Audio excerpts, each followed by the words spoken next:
be careful what's on your, could it perhaps, yeah, I've been kind of quiet on traveling and exploring Peru.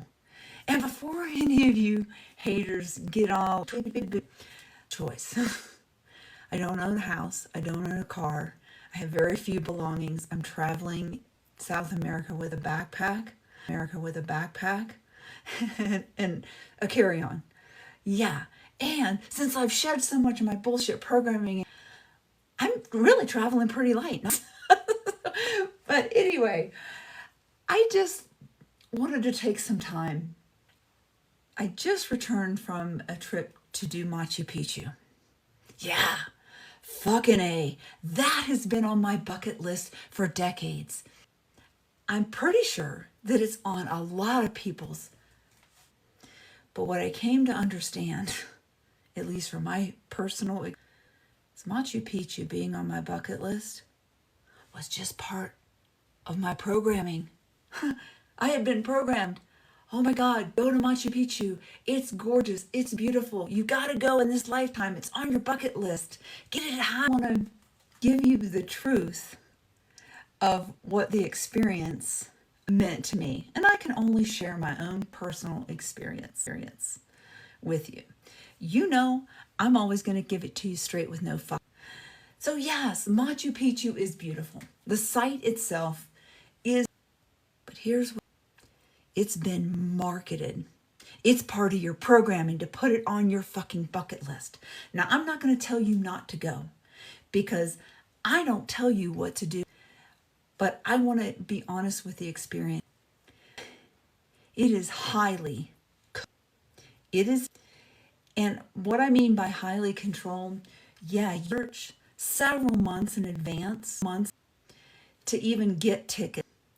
They, and I don't know who they is, the Peruvian government, I don't know, the fucking Nazis, I don't know, but they make it difficult for an individual person to actually buy tickets. They're trying to program you and market you to get you to do a particular. But I got through that part of the experience. So several months ago, hours of research to act. Then you have to fucking get there. And that's a whole hoo jazzy. Let me just tell you. I'm actually living in Cusco, Peru. And you think, oh, okay, it's not too bad. You go to Cusco, you make a little arrangements, and you go see Machu Picchu. It's been on your fucking bucket list. Then you have to arrange for to take you to Agua Caliente's, hot water. No disrespect to the town, but it's a fucking tourist trap. There's nothing really historical there. And it's just the little town that you stay in to get to Machu Picchu. So you have to either go through Inca Rail and let me just tell you, trying to book those tickets is a whole hot hoo jazzy because you try to do it online. It's super confusing. Again, I don't know who they is, but they've made it very difficult for individual people to book your own. They're trying to get you to do shepherd you in, shepherd you out. Yeah, there's more on that in just a moment. Stay tuned because I'm going to go into the real experience of Machu Picchu. That bucket list really helped me see it was part of my program. So after a few days of research to get the actual train ticket, which is not really easy because there's two different train stations, and one you either get on a bus and then you get on a train, or you take a taxi and then you get on a and they make it very confusing. They sell this Vista Dome experience. Wow, yeah, that's a whole hot hoo jazzy mess. So what I came to understand on Peru Rail is all of the cars that I saw actually have a Vista Dome. You can actually see out of the top and the side, and they have nice but the Vista Dome experience that I was marketed, and yeah, hook, line, sinker, baby. I took the bait. Fuck yeah. I was like, just like a lot of people say, oh, I'm only going to do this once in my life. It's worth the extra couple shekels to, do the Vista Dome. Yeah. Here's the truth around that one. Do the Vista Dome. Here's the truth. Very, very loud live music, serving alcohol. I don't drink. I never have. So it's not my vibe, so to speak. And then there's just a ton of people that are taking pictures because the back of the train is open. That's part of the visit. And you're shepherded back there, and then you have to wait in line to actually get a few moments where you get to stand at the back of the train. And I'm not saying it's not incredible, the scenery, but it was. So after about 4.5 hours on the train, you do get to the small little town. And I do want to express the Peruvian people are absolutely wonderful and kind.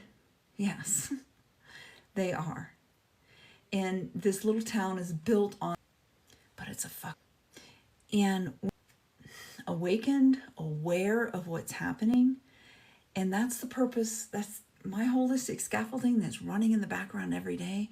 Every day I become more aware. Every day it's much easier to see through the manipulation. So you land in Agua Calientes. Now there's some people that do Machu Picchu the same day. I chose to actually stay overnight. I do prefer a slower travel pace.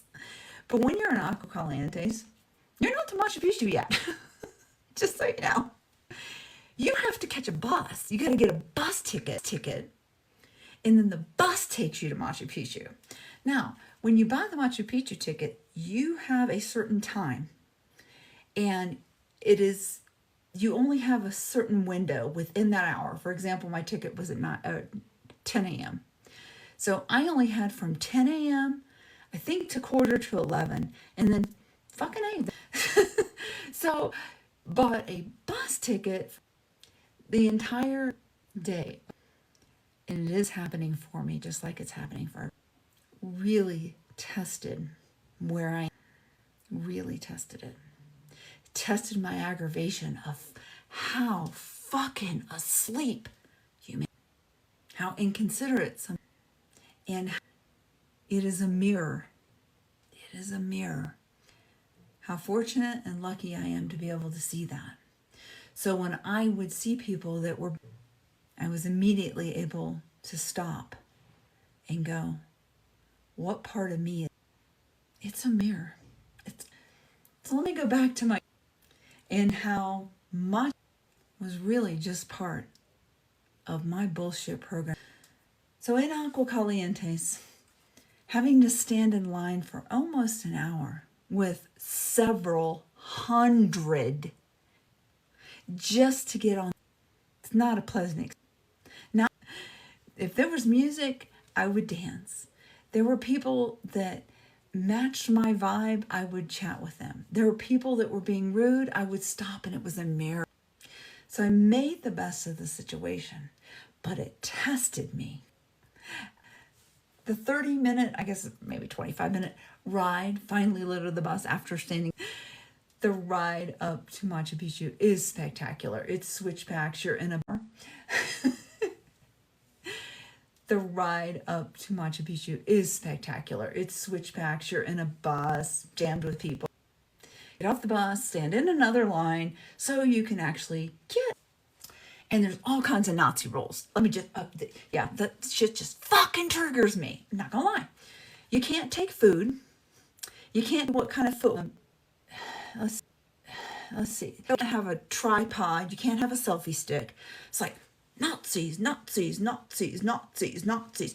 Oh yeah, and you can only go one way.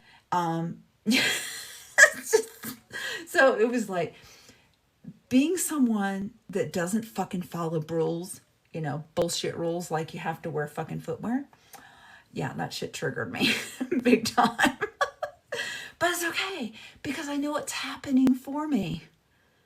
So after I stood in line to get into Machu Picchu with the bazillion other people and getting hounded to hire personal guides, and I might have to do another video on this whole personal guide thing and all the bullshit they're still telling people of how things were actually constructed, like, with chisels and rock pounders and, they just, man, some of that shit fucking They are really still lying to humanity. There's no way, no how that some of that stuff that was, I'll go into that at another time.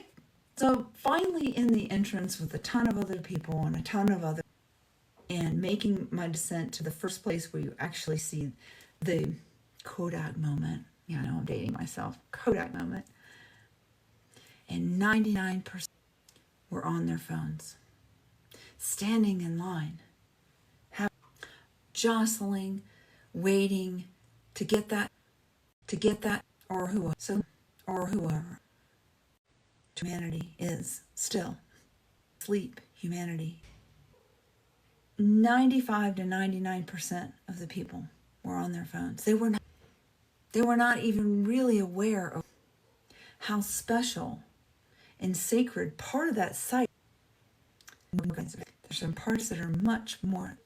Again, that's a topic for another video. But seeing and feeling how asleep that people were not even conscious of what they, and I'm not sure that they get the sacred and special energy that is Machu Picchu, but it's not. Was disturbing to me and a bit disheartening, and it's parallel to what I'm trying to share with souls here, giving away the holistic scaffolding for, but there's that aren't willing to do their own work, even if you give it to them for free. Here's a tool. So that was echoing what's happening in my, but it was also beautiful for me that in midst of, and I'm not kidding, there are thousands of people. I know they're trying to control it, but there were people in front of me and people behind me. I know they're trying to control it, but there were people in front of me and people behind me. No matter how much the humans are triggering me, they're a mirror for me. I can see their beautiful souls. I love them no matter what. I realize that them being asleep is just part of, they've been programmed. Go to Machu Picchu, it's on your bucket list. Go there. They've been go to Machu Picchu, it's on your bucket list. Go. Get the pictures, get the pictures, get the pictures. But what's been lost? Being aware, being in the moment, being aware, being in the moment. Of the of the true self, knowing your true self. It's wrong of the true self, knowing your true self. That's what soul healing humanity. That's what holistic scaffolding is. It's the technology so you can shed your programming. You can be in the